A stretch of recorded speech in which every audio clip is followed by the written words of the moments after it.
काम में व्यस्त ही उसका जीवन होता है, थक हार के सोती है, फिर सुबह उसे उठना। ऐसा काम पुरुष नहीं करते। वो मर्जी से उठते हैं और फिर फटाफट चाय मांगते, चाय दे दो। हुक्म करना काम है उनका, मेल तो हुक्म ही करते जाते हैं। स्त्री को हुक्म है मानना उसका, बस यही वो करती जाती है। कपड़े उसको धोने, हर चीज करनी है। मशीन में डाला है तो मशीन का दौर। हमारे वक्तों में ऐसा नहीं, दरियाओं में जाना पड़ता, वहां धोने पड़ते थे, वापस लाना पड़ता, सुखा के वहां बड़े बड़े पत्थरों पर डालने पड़ते। प्यारी सत्संग जी, क्या क्या आपको समझाऊं। और पुरुष इसलिए भक्ति में नहीं चल सकता कि ये सदा अपने आप को बिजी रखते, ये कभी भी अपने आप को खाली नहीं होने देता, व्यस्त रखता है। और व्यस्त भी उन चीजों में रखता है जिनसे कोई लेन देन नहीं, खाम खाम में ये व्यस्त रहता है। इस कारण मनुष्य कल और कल में रहता है, भक्ति में आ नहीं पाता। कल और कल का चक्कर ऐसा पड़ जाता है कि भक्ति आना कठिन हो जाता है मनुष्य के लिए। इसलिए मनुष्य ज्यादातर भक्ति में नेतागिरी के लिए आते हैं। वो श्रद्धावान नहीं होते, वो बड़े जो आगे आगे होते बड़े अलर्ट होके रिलैक्स नहीं होते कभी कि कोई चीज अंदर बैठे, वो गोटा मार लेंगे लेकिन उसके अंदर पेनिट्रेट नहीं करते कि काश हम भी कभी शांत होके बैठे, काश कभी हम वो अकेले बैठ ही नहीं सकते। पुरुष को कभी तुम अकेले बैठ के नहीं देख सकते, या वो टीवी के आगे बैठा होगा, या न्यूज़पेपर पढ़ रहा होगा, या गप मारने के लिए बाहर चला गया, घर कोई नहीं है तो शाम को आ जाए। विषय विकारी है और तो उसको कुछ का चाहिए। जेब में पैसा, सिगरेट पीने वाला है तो मुंह में सिगरेट, मुंह में पान, सिगरेट बीड़ी, उसी में मस्त ले जा। गांव में बीड़ी बड़ी चलती, हर काम में बीड़ी। वो कहते हैं सब कुछ छोड़ सकते हैं, बीड़ी नहीं छोड़ सकते, पीते। जब छोड़ ही नहीं सकते तो भक्ति कैसे पा सकते हो?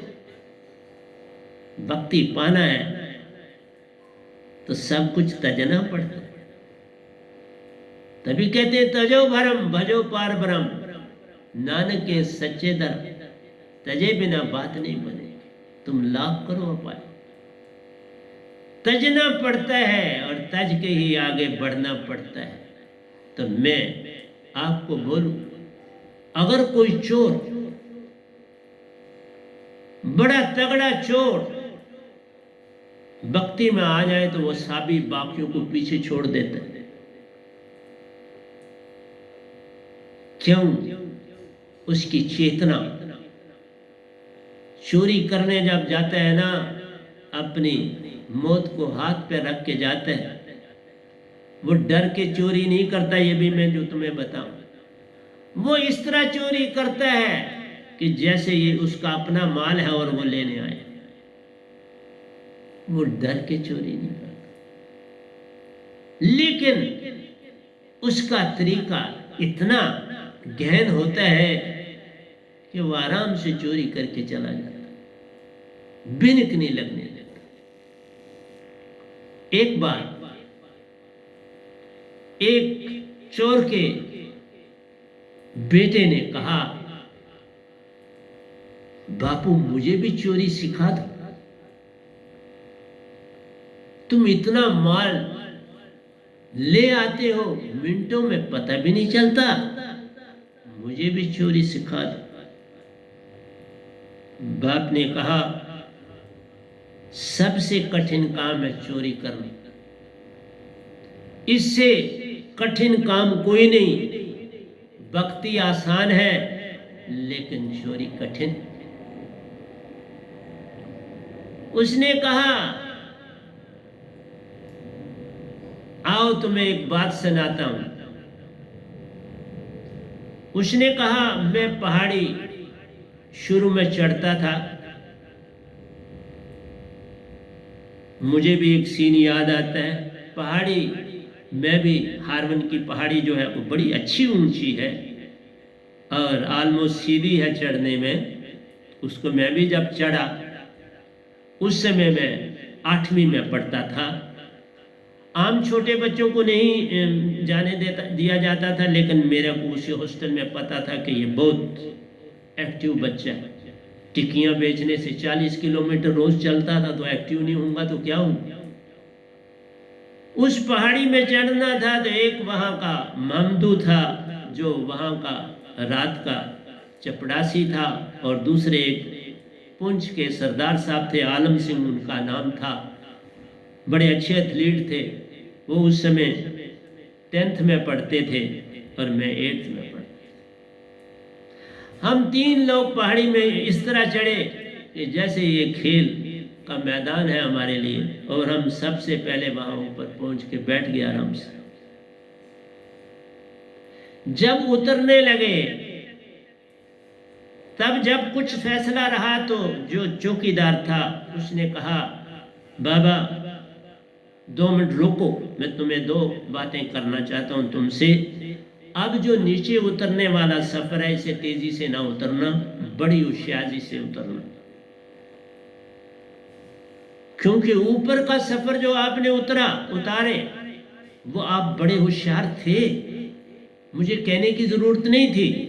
लेकिन अब जो आप उतरने चल रहे हो, मेरी तरफ खासकर इशारा किया उसने, मैं आपको कहता हूं आप छोटे हो, बड़े ध्यान पूर्वक अब मेरे साथ साथ पीछे पीछे आना, आगे नहीं बढ़ने की चेष्टा करना, मेरे साथ साथ पीछे आना, आगे नहीं बढ़ना।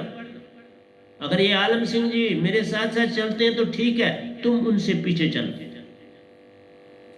जब नीचे पहुंचे तो फिर मैंने उनसे पूछा, आगे तो मैंने उनसे पूछा आपने ऐसा क्यों कहा। उन्होंने कहा मैंने बहुत से गाइडों के साथ ये पहाड़ी चढ़वाई, क्योंकि यहाँ ये जो बिल्डिंगें बनी है यहाँ पर विजिटर आकर रहते थे, तो यहाँ पहाड़ी है तो उनको अंदर शौक होता था। अंग्रेज लोग भी आते थे तो वो चढ़ने के शौकीन थे, तो मुझे कहते थे हमने पहाड़ी पे जाना है, तो मैं उनका गाइड होता था। और बहुत बार जब थोड़ा सफर रह जाता था वो गिर जाते थे, और गिर जाते थे तो कई बार उनको फिर प्लास्टर कराना पड़ता था। कोई टांग टूट गई, किसी की बाजू टूट गई, क्योंकि नीचे पत्थर है, जहां पड़ोगे वो पत्थर, बड़े बड़े मोटे बड़े बड़े पत्थर, उन पे पड़ गए तो फिर क्या बनेगा, सर पड़े तो क्या बनेगा। तो ये बात मुझे बड़ी भाई, इसलिए जब समझो कि दरिया में तैर रहे हो तो किनारे मिडल तक तो पहुंच जाओगे, आगे बड़ा होशियारी से तैरना पड़ता है।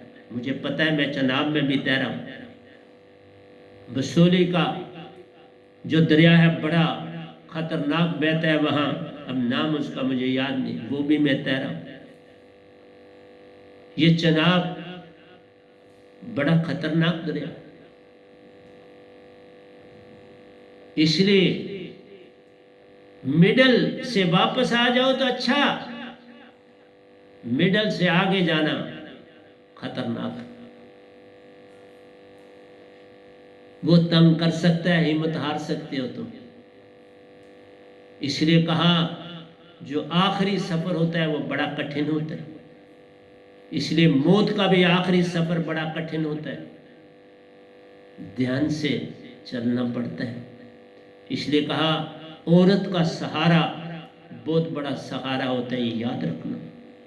हर मेल को जब बुढ़ापे में फीमेल का साथ मिलता है ना, उसे बड़ी ऊर्जा मिलती है। गांधी जी को देख लो, उनके साथ दाएं और बाएं 2 लेडीज होती थी उनको चलाने के लिए। मेल को रख सकते थे, लेकिन जो सहारा फीमेल दे पाती है वो मेल नहीं दे पाती। इसलिए बोला औरत बनना सौभाग्य की बात है। बहुत सहनशीलता है और भक्ति में तभी राधा जैसी बनी और मीरा जैसी बनी। ऐसा कोई भगत और नहीं बने। जो मीरा बनी वो कोई और नहीं बनी, जो राधा बनी कोई और नहीं बनी, जो विदुरानी बनी वो कोई और नहीं बनी।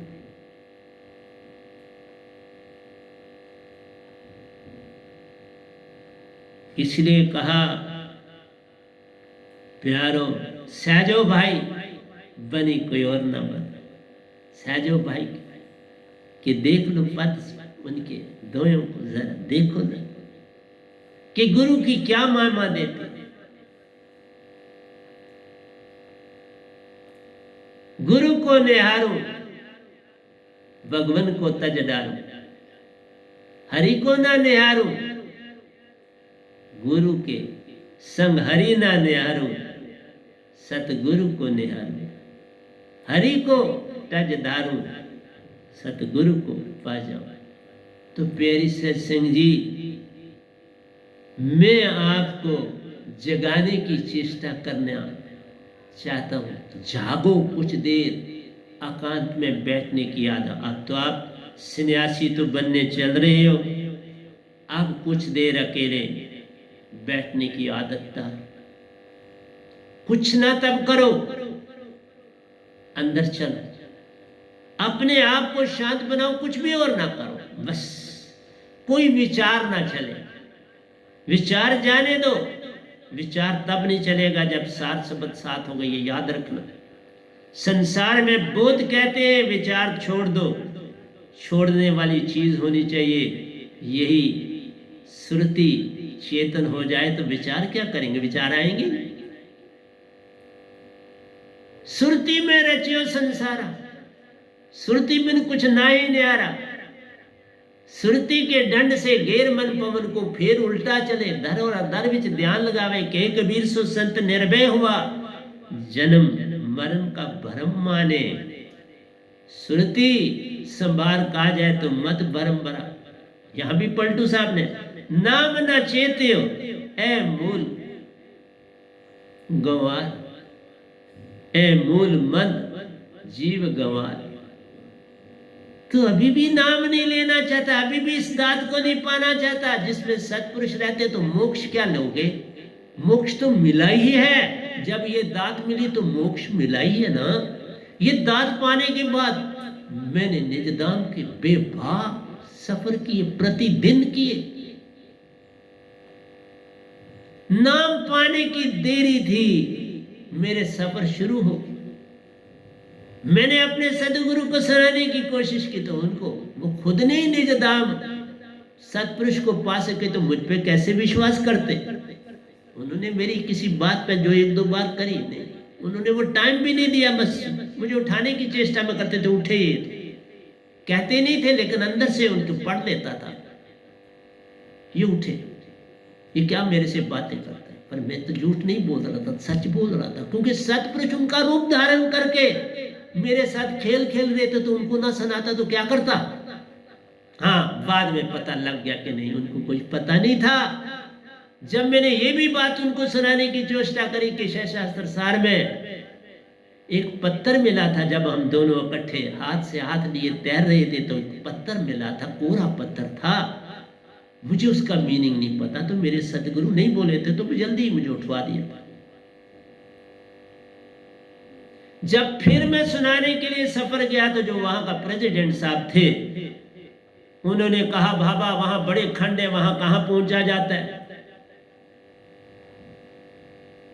तो वो शायद सतगुरु की बात कर रहे थे। अरे निज धाम इतना बड़ा है जिसकी सीमाएं नहीं, और जहां पहुंचो पहले तो खंडों में थोड़ा जाना है। मुझे क्या जाना है, मुझे तो सतपुरुष के साथ जाना होता है। तो आपने महल के पास ले जाते हैं, खंडों में कहां ले? तुमने अकेले जाना है क्या? अकेले नहीं जा पाते। सतगुरु या साथ जाता है या सतपुरुष जाते हैं, ये बता रहा हूं। ये किसी को नहीं पता ब्रह्मांड में। सतगुरु संग संग जाते हैं। बड़े साहब जी गए तो मैंने इन्हें दीक्षा दी थी, 5.5 साल की आयु, 6 साल की उम्र में मेरे साथ गए ना निदान, और मेरे को मेरे सतपुरुष ले जाते थे। सतगुरु जब खुद नहीं गए तो मुझे कहां से ले जाते?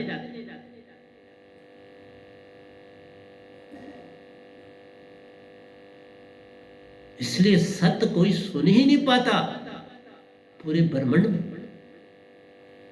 रामानंद कहां सुनना चाहते थे कबीर साहब से सत्य, वो बेचारे चुप रहते थे कबीर साहब, क्योंकि वहां सतपुरुष कोई रामानंद का रूप नहीं धारण करते थे, वो सीधा कबीर साहब को मिलते। मेरे वक्त में वो मेरे सतगुरु का जब वो उन्होंने दीक्षा के लिए भेजा तो वही रूप धारण किया निरंकार के साथ सतगुरु का। मैं तब तो सतगुरु को जानता भी नहीं था। इसलिए प्यारी सत्संग जी, ये जो गधा भाई आपके समक्ष बैठा है वो सतगुरु की दात नहीं बांट रहा, सतपुरुष की दात, दो दातें उन्होंने दी है, सुरत शब्दों सा वो दे रहा हूं आपको, सतपुरुष दे रहा हूं, दात ही नहीं दे रहा। सतपुरुष उसमें आप है, आप ही उसमें रहते हैं। और कहां से शब्द आना है, उन्हीं की सुरती है, उस सुरती में वो आप है, वो देता हूं। और क्या दे रहा हूं आपको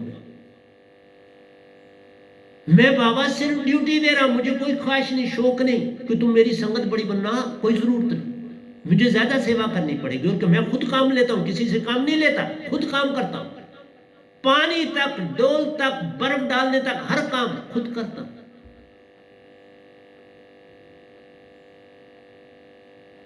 एक चीज किसी से काम नहीं लेता। इसलिए प्यारी सत्संग जी, मैंने कहा ना कि तुम कहते हो प्रवचन, तुम कुछ भी नहीं पाना चाहते, प्रवचन की तो बात ही छोड़ो। सुरति वचन कर्म ध्यान भक्ति भेद न्यारा बारीक प्यार। भक्ति भेद बड़ा बारीक, प्रेम गली अति साकड़ी दाम दो न समाए। इतनी पतली इतनी मीन है कि इसमें दो नहीं समाते। सुरति वचन कर्म ध्यान भक्ति भेद न्यारा बारीक प्यार। ये सब गुण लाने, पहले सुरति तो संभाल, फिर गुण आएंगे, फिर वचन सत्य होगा, फिर कर्म सत्य होगा, फिर भक्ति शुद्ध होगी तो तुम आगे चलो। सोगुन भक्ति में संसार प्यारो। ये मंदिर मस्जिद गुरुद्वारे तीर्थ आदि ये क्या है? सुगुन भक्ति। निर्गुण योगेश्वर अनुसारा रे। मैं निर्गुण से भक्ति शुरू की, मैंने सरगुण से भक्ति नहीं शुरू की। सीधी निर्गुण की भक्ति से चलाओ। मैं मंदिर मस्जिद गुरुद्वारों में जाने का शौकीन नहीं। हाँ, वहां बाहर फूल लेने जरूर जाता था, फूल लेने जाता। मंदिर के पास फूल वाले आते हैं तो मैं वहां से फूल ले आता था। इसलिए सोगुण भक्ति में संसार प्यारो, निर्गुण योगेश्वर अनुसारा। निर्गुण भक्ति में योगेश्वर जाते हैं, जो मीन पे पील चाल पाते हैं, लोक लोकांतरों में जाते हैं, वही भक्ति है। वहीं से भक्ति शुरू होती है। फिर सहज भक्ति में आते हो तो मैं सहज सीढ़ी ही लाया हूं, तो तुम्हें क्या परेशानी है? भक्ति भक्ति में भेद प्यारो। साहेब जी, पूर्ण मोक्ष भक्ति कोई प्यारा करता जान। पूर्ण मोक्ष सहज भक्ति से है। ये जो योगेश्वर भक्ति है ये पूर्ण भक्ति नहीं, ये भक्ति है, मोक्ष है। स्वर्ग में जाना, 7 स्वर्गों में जाओगे, पितरलोक में जाओगे, देवलोकों में, ये योगेश्वर जाते हैं। एक एक ताला खोलते हैं और उनमें दाखिल हो जाते हैं। कोई मीन चाल में रहता है, कोई पपील चाल में रहता है। पपील चाल पहले मिलती है जब योगेश्वर बनते हो, और मीन चाल जब महायोगेश्वर बनते हो तब मीन चाल मिलती है। और जब संत बनते हो तो आपको उस समय व्यंगम चाल मिलती है। पराभक्ति व्यंगम चाल जो मैं दे रहा हूं वो पराभक्ति, सीधे उसमें जाना है जिसमें ईड़ा पिंगला 2 पलड़े प्यारो। सुषमना फलक्रम ले जान। तराजू को जहां से पकड़ते हो फलक्रम को, सुषमना फलक्रम ले जान। इन दोनों को जो सम है करता, तराजू एक समान तराजू बन जाती। यह भी धोया मैंने, बोला और लिखा गया, देखा अभी बोल। ईड़ा पिंगला 2 पलड़े प्यारो, सुषमन फलक्रम ले जान। दोनों एक संग है रहते, सुषमन चेतन ले जा, सुषमना चेतन हो जाती है। पंदड़े दोनों बराबर है, सांसा एकदम बराबर चल रही है। देखो दोनों एक साथ चल रही है। सुषमना सम ले जान, ये भक्ति की निशानी। सुषमना सम हो गई तो भक्ति शुरू होती है, सुषमना सम न हो